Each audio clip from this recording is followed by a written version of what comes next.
Welcome to Beyond Borders, the podcast dedicated to exploring how gender, sexuality, and national identity intersect across the French-speaking world.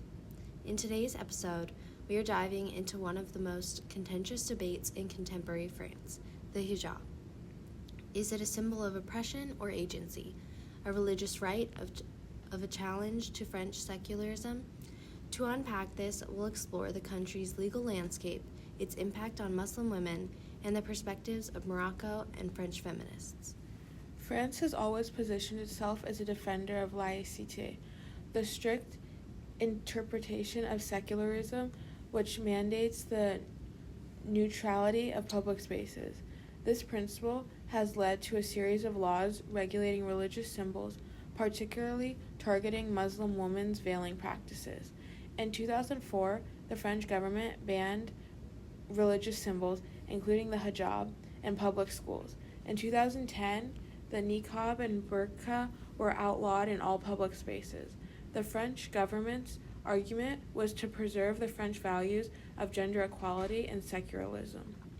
But is this truly about equality? We'd argue that these bans disproportionately affect Muslim women, restricting their freedom and autonomy. In Secularism by Joan Scott, she explores how Western secularism often weaponizes gender to justify Islamophobic policies, framing Muslim women as oppressed subjects in need of state intervention. The irony is clear. Women are being denied the agency that the states claim to uphold. The legal restrictions on veiling don't just limit religious expression, they also shape who is seen as fully belonging to the French nation. Muslim women who choose to wear the hijab often find themselves excluded from educational and professional opportunities, effectively relegated to second-class citizenship. Anthropologist Laila Abu-Lagad in Do Muslim Women Really Need Saving challenges the Western feminist impulse to rescue Muslim women from their own cultures.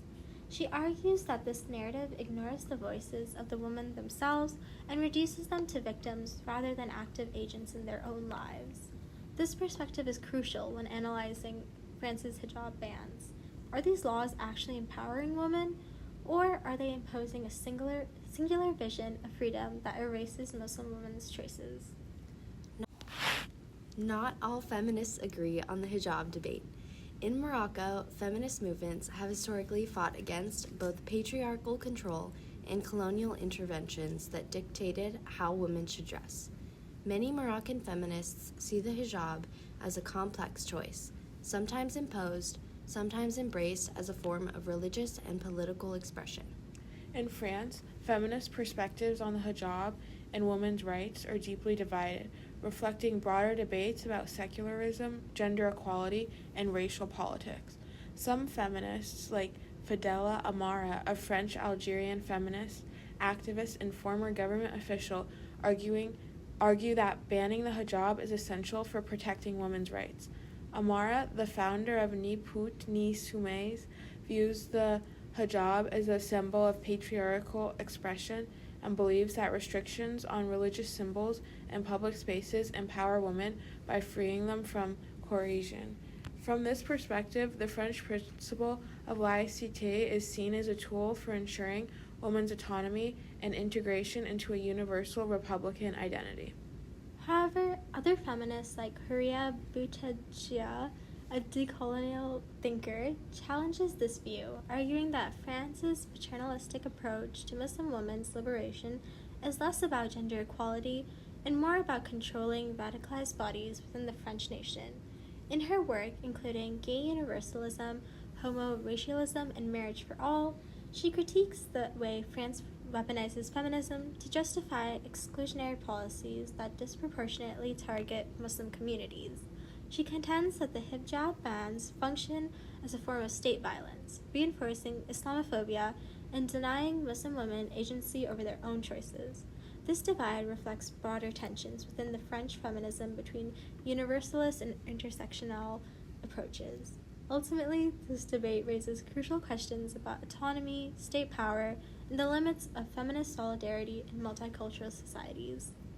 The hijab debate in France is not just about a piece of cloth.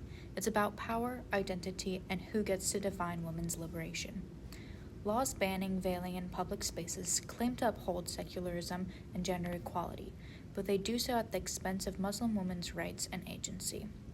By engaging with scholars like Joan Scott and Leila Abu Luqad, and by listening to diverse feminist voices from Morocco and France, we can see that this debate is not black and white. To our listeners, we hope this conversation gave you some insight into the complexities of gender, sexuality, and national identity. Stay tuned to Beyond Borders for more critical discussions and diverse perspectives from across the French-speaking world. Thanks for listening.